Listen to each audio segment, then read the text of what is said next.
नमस्कार दर्शकबिन हार्दिक स्वागत छ तपाईहरु सम्पूर्णलाई सपना अनलाइन टिभीमा।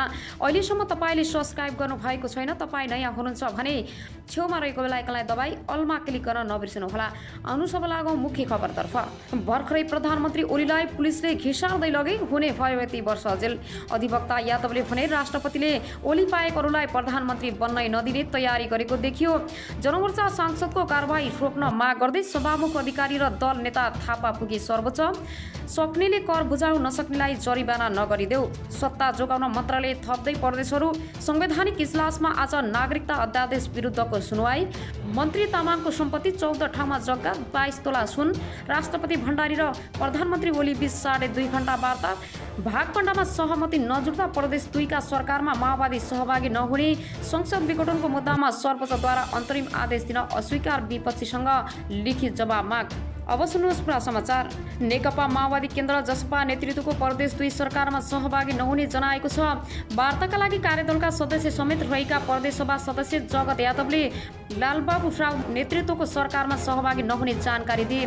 मागेको जति मन्त्रालय नपाउने भएपछि प्रदेश नम्बर 2 सरकारमा नेकपा माओवादी केन्द्र सहभागी नहुने भएको छ। माओवादी 2 मन्त्रालय मागेकोमा जसपाले अन्तिम समयमा 1 मन्त्रालय मात्रै दिन सकिने बताएपछि रुष्ट भएका माओवादी सरकारमा सहभागी नहुने जनाएको छ। माओवादी केन्द्रका सांसद जगत यादवले सामाजिक सञ्जाल मार्फत पार्टी सरकारमा सहभागी हुने जानकारी गराएका हुन्। जसपासँगको वार्ताका लागि कार्यदलका सदस्य समेत रहेका उनले पार्टीले 2 मन्त्रालय मागेकोमा अहिले एउटा मात्रै दिने भएकाले त्यसमा आफूहरूले असहमति भएको बताए। आजै कांग्रेस र जसपा बीच सरकारमा जान 2 बुँदे सहमति भए पनि माओवादीसँग भने त्यस्तो कुनै लिखित सहमति भएको छैन। कांग्रेससँगै माओवादी केन्द्रलाई समेत सरकारमा सहभागी गराउने गरी सरकारले तयारी गरेको थियो। यद्यपि अब कांग्रेसबाट नियुक्त भएका 3 मन्त्रीलाई पद तथा गोपनीयताको शपथ मधेस भवनमा गराउन लागेको हो। यसैगरी आउनु सब अर्को निष्तर्फ लागौं। प्रतिनिधि सभा विघटन विरुद्धका मुद्दामा सर्वोच्च अदालतले अन्तरिम आदेश दिन अस्वीकार गरेको छ। प्रतिनिधि सभा विघटन बदर र कांग्रेस सभापति शेरबहादुर देउवालाई प्रधानमन्त्रीको शपथ ग्रहण गराउन प्रदेश तथा अन्तरिम आदेश माग गर्दै परेको रेडमाथि बुधबार संवैधानिक इजलासमा प्रारम्भिक सुनवाई भएको छ। सुनवाईपछि संवैधानिक इजलासले निवेदकको माग बमोजिम अन्तरिम आदेश दिन अस्वीकार गरेको छ। अदालतले संसद विघटनको बारेमा विपक्षीसँग कारण देखाउ आदेश माग गरेको छ। मुद्दामाथि असार 9 गतेदेखि निरन्तर सुनवाई हुने भएको छ। रिट निवेदक देउवाको पक्षबाट वरिष्ठ अधिवक्ता शम्भु थापा र महादेव यादवले अन्तरिम आदेश मार्फत देउवालाई प्रधानमन्त्रीको शपथका लागि बाटो खुलाउन माग गरेका थिए। संवैधानिक इजलासले सुरुमा शेरबहादुर देउवाको मुद्दाको सुनवाई गर्ने र त्यसपछि बाँकी रहेका 29 रिटको सुनवाई गर्ने निर्णय गरेको हो। प्रधान न्यायाधीश चोलेन्द्र शमशेर राणाले देउवाको मुद्दाको परिणामबाट अरू मुद्दा पनि सम्बन्धित हुने भएकोले एउटा एकातिर अरू मुद्दा 29 वटा अर्कोतिर राखेको सुनाइ भएको बताए। यसैगरी आउनु सब अर्को निष्तर्फ लागौं। नेपाली कांग्रेसका सभापति शेरबहादुर देउवाले तोकिएकै समितिमा पार्टीका महाधिवेशन सम्पन्न हुने बताएका छन्। बुधबार विज्ञप्तिमा जारी गर्दै देउवाले आफू पार्टीको 14औं महाधिवेशन भन्दै भित्रै सम्पन्न गर्न पूर्ण प्रतिबद्ध भएर लागेको स्पष्ट पारेका छन्। यस्तो विषम परिस्थितिमा पनि हामीले यही भदौ महिनाभित्रमा पार्टीको 4औं महाधिवेशन सम्पन्न गर्नु परेको छ। म देशभरिका पार्टीका सम्पूर्ण साथीहरूलाई स्पष्टताका साथ भन्न चाहन्छु, 2078 साल भाद्र महिनामा पार्टीको महाधिवेशन हुन्छ। म यसमा सम्पूर्ण प्रतिबद्धता छु, देउवाले विज्ञप्तिमा भनेका छन्। पार्टीको महाधिवेशन प्राविधिक वा प्रशासनिक विषय मात्र नभएर यो एक महत्त्वपूर्ण राजनीतिक अभियान हो भन्दै देउवाले आफूले पार्टीको जीवन्तका लागि महायज्ञ हो भन्ने कुरा राम्ररी बुझेको बताएका छन्। महाधिवेशनको विषयलाई लिएर विभिन्न कुरा उठ्ने गरेको आफूले सुनेको भन्दै उनले पार्टीको महाधिवेशन सम्पन्न गर्ने विषयलाई विवादित बनाउने वा कसैले महाधिवेशन गर्न चाहेको र कसैले नचाहेको देखाउने गरी पटक पटक आउने गरेका अभिव्यक्ति किमार्थ उचित नभएको बताएका छन्। महाधिवेशनको विषयलाई लिएर कसैले पनि भ्रममा राख्ने वा भ्रममा रहने काम गर्नु आवश्यक नरहेको भन्दै देउवाले समय थोरै भएकाले सबै महाधिवेशन सफल पार्न लाग्नुपर्ने औल्याए। यसैगरी आउनु सब अर्को निष्तर्फ लागौं। प्रधानमन्त्री केपी शर्मा ओली सहित राजनीतिक दलका शीर्ष नेताहरूसँग सभामुख अग्नि प्रसाद सापकोटाले छलफल गर्ने भएका छन्। सामाजिक विषयमा उनले प्रधानमन्त्री, पूर्व प्रधानमन्त्री र संसदमा प्रतिनिधित्व गर्ने राजनीतिक दलका शीर्ष नेताहरूसँग छलफल गर्न लागेका हुन्।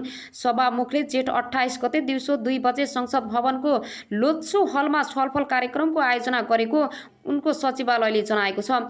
संसद विघटनलाई असंवैधानिक र आलोकतान्त्रिक भनेका सभामुख सापकोटाले केही दिन अघि कानुन व्यवसायी र पूर्व सभामुखहरूसँग छुट्टा छुट्टै छलफल गरेका थिए। यसैगरी आउनु सब अर्को नितर्फ लागौं। सर्वोच्च अदालतले संसद विघटन विरुद्धको मुद्दा 14 घण्टा बहस सक्ने गरी समय उपलब्ध गराउन आदेश दिएको छ। बुधबार बसेको संवैधानिक इजलासले बहसको समय सीमा तोक्दै 24 घण्टाभित्र पक्षका वकिलहरूले 3 घण्टाभित्र सरकारको तर्फबाट प्रत्युत्तर बहस हुने आदेश गरेको हो। कानुन व्यवसायीले बढीमा आधा घण्टा मात्र समय पाउने गरी निर्धारण गरिएको छ। यो मुद्दालाई चाँडो किनारा लगाउन आवश्यक हुँदा निरन्तर सुनवाई प्रक्रिया अपनाइने जनाएको छ। यो हिसाबले सुनवाई सुरु भएको 2-3 दिनमा फैसला आउन सक्ने अनुमान गरिएको छ।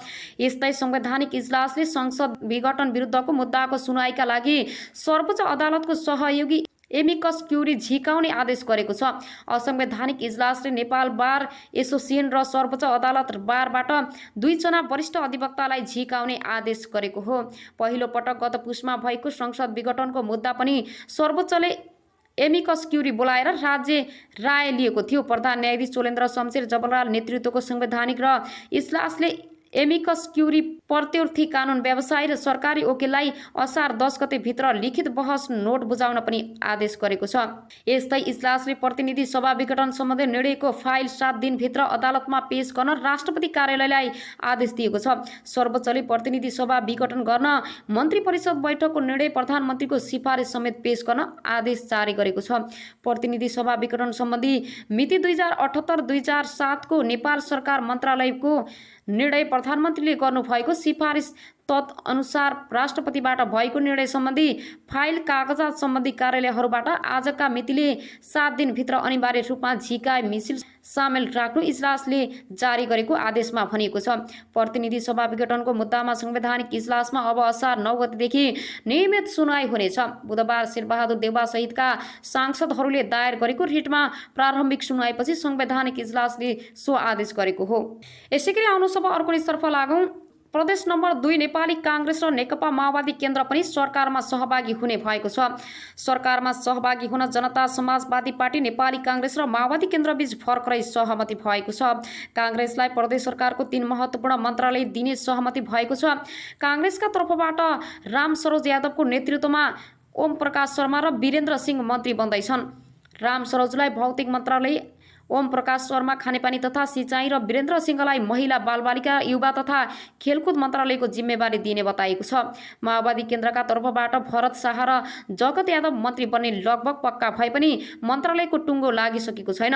नयाँ मन्त्रीले अहिले साँझ 7:30 बजे कांग्रेसका मन्त्रीको शपथ खाने कार्यक्रम तथा तय भएको छ। सरकारमा कांग्रेस र माओवादी सहभागी हुने भएपछि मन्त्रालयको संख्या 10 बनाइएको छ। सोमबार बसेको मन्त्री परिषद बैठकले 6 वटा मन्त्रालयलाई कुटाएर 10 वटा बनाउने निर्णय गरेको थियो। यसैगरी आउनु सब अर्को नितर्फ लागौं। नेकपा एमालेको सुदूरपश्चिम प्रदेश सभा सदस्यहरूले 24 घण्टे स्पष्टीकरण बुझाएका छन्। प्रदेश संसदीय दलका नेता प्रकाश बहादुर शाहले केपी शर्मा ओली पक्षीय प्रदेशमा संसदहरूलाई स्पष्टीकरण सोधेकोमा 7 जनाले स्पष्टीकरण बुझाएका हुन्। स्पष्टीकरण जवाब दिँदै उनीहरूले पार्टी केन्द्रको हिपलाई पालना गर्दै मुख्यमन्त्री विरुद्ध मतदान गरेको जवाब दिएका छन्। 7 जनाले पार्टी केन्द्रको निर्देशन पालना गरेर मुख्यमन्त्री विरुद्ध मतदान गरेको बताएका हुन्। एमाले ओली पक्षीय प्रदेश सभा सदस्यहरू पठान सिंह बोहरा, लीलाधर भट्ट, रतन थापा, माया तामाङ, ग्याल्पु बोहरा, नेपाल चौधरी र बलदेव रेग्मी मुख्यमन्त्री विरुद्ध मतदान गरेका थिए। एमाले सुदूरपश्चिम प्रदेश कमिटी अध्यक्ष कमरेड कर्णबहादुर थापा र सचिव कमरेड राजेन्द्र रावले जारी गरेको चर नम्बर 32 को पत्र अनुसार प्रदेशसभा सदस्यहरूको अनिवार्य उपस्थिति गराई मुख्यमन्त्री त्रिलोचन भट्टको विश्वासको मत लिने प्रस्ताव विरुद्ध मतदान गर्ने केन्द्रको निर्देशन अनुसार हिपको पालना गरी मैले पार्टी विधि विधान सिद्धान्त र निर्णय अनुसार नै मुख्यमन्त्री त्रिलोचन भट्टको सरकार विरुद्ध मतदान गरेको बेहोरा जानकारी गराउन चाहन्छु। संघीय दलका नेतालाई प्रदेशसभा सांसदहरूले बुझाएको पात्रमा भनिएको छ। साथै दलको हिप उल्लङ्घन गरेको आरोप लगाएको प्रति ध्यान आकर्षण भएको उनीहरूले बताएका छन्। प्रदेश संसदीय दलको विधान केन्द्रीय कमिटीहरूबाट अनुमोदन भइसकेको अवस्थामा सोधिएको स्पष्टीकरणको कुनै अर्थ नहुने समेत उनीहरूले उल्लेख गरेका छन्। मंगलबार एमाले संसदीय दलका नेता प्रकाश बहादुर शाहले दलको हिप विपरीत प्रदेशसभामा मुख्यमन्त्रीको विश्वासको मतको प्रस्तावको विपक्षमा मत हालेको भन्दै ओली पक्षीय 7 जनालाई स्पष्टीकरण सोधेका थिए। चित्त बुझ्दो जवाब प्राप्त नभई कारबाही गर्ने उनले चेतावनी समेत दिएका थिए। प्रदेश संसदीय दलको कार्यालयले अहिले स्पष्टीकरण पत्रमाथि अध्ययन भइरहेकाले आवश्यक निर्माण त्यसपछि मात्र लिने जनाएको छ। प्रदेश सभा सदस्यहरू पठान पठान सिंह बोहरा, लीलाधर भट्टर, रतन थापा, माया तामाङ, ग्याल्बु बोहरा, नेपाल चौधरी र बलदेव रेग्मीलाई स्पष्टीकरण सोधिएको हो। एमाले अध्यक्ष केपी शर्मा ओली पछिका नेताहरू मात्र रहेको स्थायी कमिटीले माओवादी केन्द्र नेतृत्वको सरकारलाई दिएको समर्थन फिर्ता लिने निर्देशन दिएको थियो। तर माधवकुमार नेपाल समूहको बहुमत रहेको संसदीय दलले समर्थन कायमै राख्ने निर्णय गर्यो। 3 मन्त्रीले राजीनामा दिए लगतै 4 मन्त्री र 3 राज्य मन्त्री लिएर नेपाल समूह प्रवेश सरकारमा कायम छ। मुख्यमन्त्री भट्टले विश्वासको मत लिने निर्णय गरेपछि एमाले संसदीय दलको बैठक मङ्गलबार बसेको थियो। बैठकले भट्टको पक्षमा मत दिने निर्णय गरेको थियो। बैठकमा ओली पक्षका सांसदहरूले विश्वासको मत दिन नहुने भन्दै फरक मत राख्न चाहे पनि बहुमत पक्षले दिएको थिएन। यसैगरी फेरि पनि तपाईँहरूको माझमा नयाँ न्युजहरू ल्याएर उपस्थित हुने नै छु। सपना अनलाइन टिभीलाई लाइक, कमेन्ट, शेयर, सब्सक्राइब गरी साथै छेउमा रहेको बेल आइकनलाई दबाई अलमा क्लिक गर्न नबिर्सनुहोला भन्दै अहिलेलाई भने तपाईँहरूको माझबाट बिदा हुन चाहन्छु। हस्त नमस्ते।